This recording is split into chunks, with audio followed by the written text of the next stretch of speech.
shared visions and strategies. CPAC, the world's largest conservative conference, took place today in Poland for the first time. A conference of people who defend the most important values. A conference of people who know what democracy is, who know what freedom of speech is. And all this in the cradle of Polish conservatism. In Podkarpacia, attachment to national traditions, to national colours, attachment to Christian values, national colours has been the norm for us for many generations. Prezydent Rzeczypospolitej Polskiej, pan Andrzej Duda! The CPAC conference was attended by key politicians. I do everything to strengthen ties with the United States. I always emphasize, I think this is the duty of every Polish president. That's why I was at the CPAC conference, not only at the invitation of the conference authorities, Mr. Chairman, and President Donald Trump in Washington not so long ago, but I'm also here today in Rzeszów. At CPAC there are discussions about threats to Poland. Today there are announcements that our freedom can be stolen in Poland, that they want to close down TV Republica, that they want to introduce a law on hate speech, which will ban saying what you think. There was also talk about the harmful actions of globalists on a global scale. Today in the political world, there are not only attempts to abolish something like the sovereignty of individual states and nations, but there are also completely blatant attempts to destroy what was the spirit driving this great uprising of freedom. CPAC attendees seek solutions to the problems facing the world today. Musimy w wolnym społeczeństwie budować przede wszystkim wartości rodzinne, wartości rządów prawa, wolności religijnej. Wszystkie te istotne wartości były pod ostrzałem globalistów. In building the future, it is also important to remember the past and common heroes. Zapraszamy na scenę Karola Nawrockiego! For us, for the Poles, relations with the United States are based on a deep foundation of values. These values are freedom, democracy and sovereignty. It is many years of shared values that have the face, on the one hand, of Tadeusz Kościuszko, on the other, Kazimierz Puławski, our common heroes of freedom. The future is also being forged today. A symbol of this is the extensive transatlantic cooperation. Zapraszamy na scenę Mateusza Morawieckiego, przewodniczącego Partii Europejskich Konserwatystów i Reformistów, byłego premiera Rzeczypospolitej Polskiej. The transatlantic world within the idea of conservative, pro-state, sovereign states again must be strengthened, built on the idea of normality, patriotism, common sense, with a special focus on security. A już teraz gościem specjalnym CPAC Polska 2025 jest Kristi Noem. If you elected a leader that will work with President Donald J. Trump, the Polish people will have an ally strong that will ensure that you will be able to fight off enemies that do not share your values. You will have strong borders and protect your communities and keep them safe, and ensure that your citizens are respected every single day. The largest conference of conservatives is being held in Rzeszów, and the Podkarpackie Voivodeship is an example of great Polish-American cooperation. Podkarpacia is the leading region in Poland in terms of the amount of American investment. Brands such as Brad Whitney and Sikorski are brands that have given us a kind of certificate confirmation that you can invest here. The CPAC conference raised key questions about the future of Poland and Europe. Sometimes the answers are missing. What's next? What do we want? How do we want to create the world that we loved in the past, that we want to have in the future? The answer may be a return to the traditions and values from which Europe and Poland were forged. Zapraszamy na scenę Przemysława Czarnka. Let's see this opportunity. Let's believe in ourselves. Let's see that we are the majority in our country. Let's see that we Christians, we people of Latin civilization, can save civilization here in Europe, here in Poland, with a special focus on children, who are the future of every nation.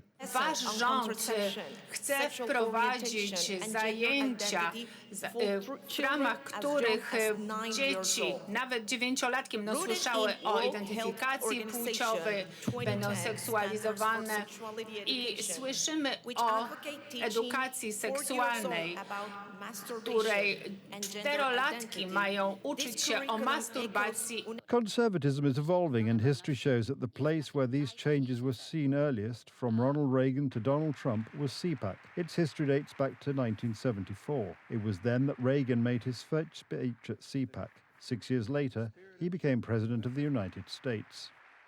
The conservative movement is alive and well, and you are giving America a new lease on life. This message is very relevant today. Today, CPAC is a place for conservatives from all over the world to exchange experiences, to produce tools of direct communication so that we can directly exchange experiences so that the sovereignty of all our countries cannot be destroyed by globalist elites, Soros, Soviet internationals, or any others, to avoid the situation that occurred in Romania. Jestem tu w Rzeszowie, by wysłać sygnał ostrzegawczy wobec polskiego narodu. Uważajcie, bo tak jak w Rumunii, w tę niedzielę spróbują ukraść wam wybory.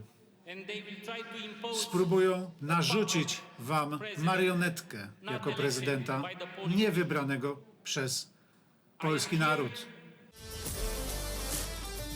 Poles can respond to this warning on the 1st of June.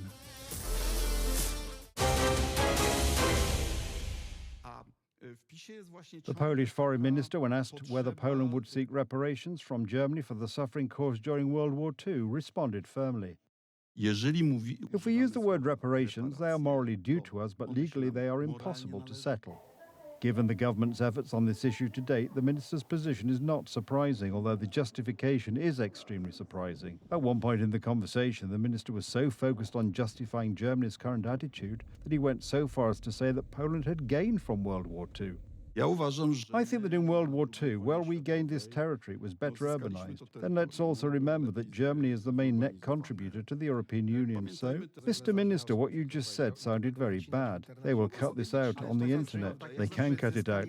That's the truth. But it sounded like we gained from World War II. Yes, we gained 20% of Germany's pre-war territory. This is not the first controversial and anti-Polish statement by this politician. Let's recall, he was one of the main authors of the reset policy in relations with Russia during the first government of Donald Tusk. He spoke contemptuously about the alliance with the United States, and recently in an interview with the Swedish media, he stated that, quote, Europe can handle Russia without the US. Now he is speaking more like a German politician, not a Polish government minister.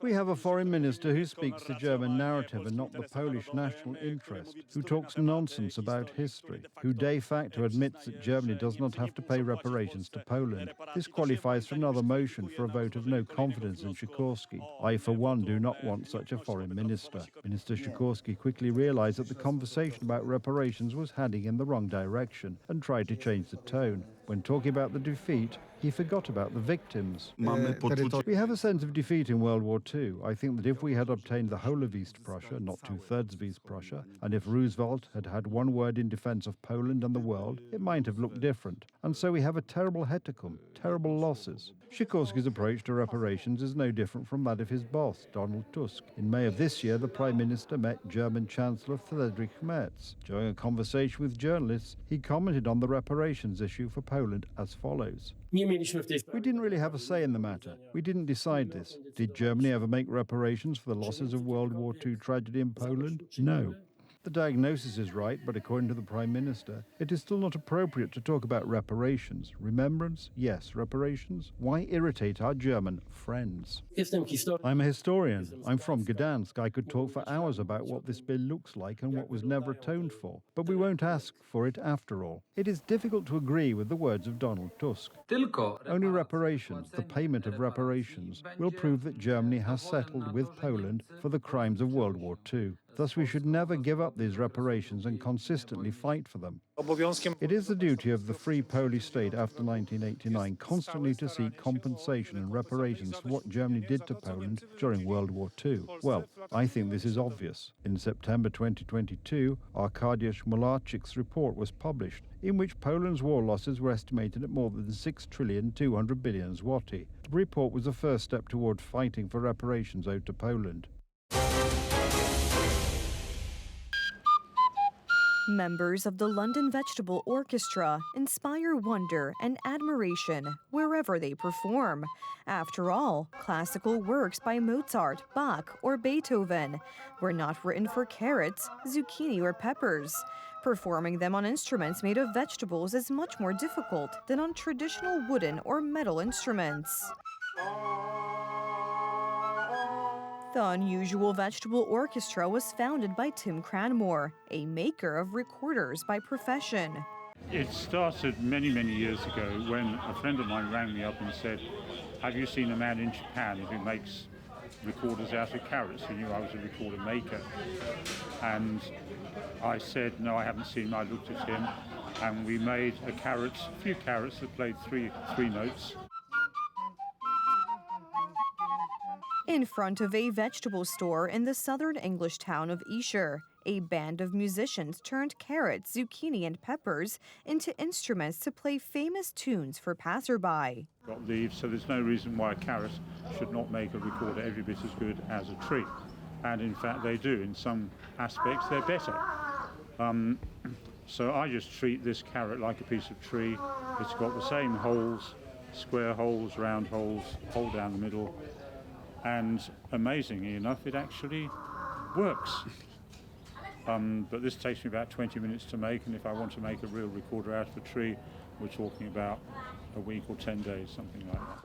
Orchestra members make their own instruments, carefully cutting the right shapes and holes in vegetables. While I enjoy playing the vegetable instruments, they are a lot more tiring to play. Mainly because we're making the mouthpieces ourselves.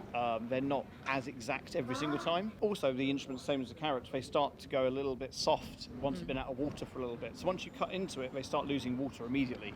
So you've got to put them back in water to make them firm again.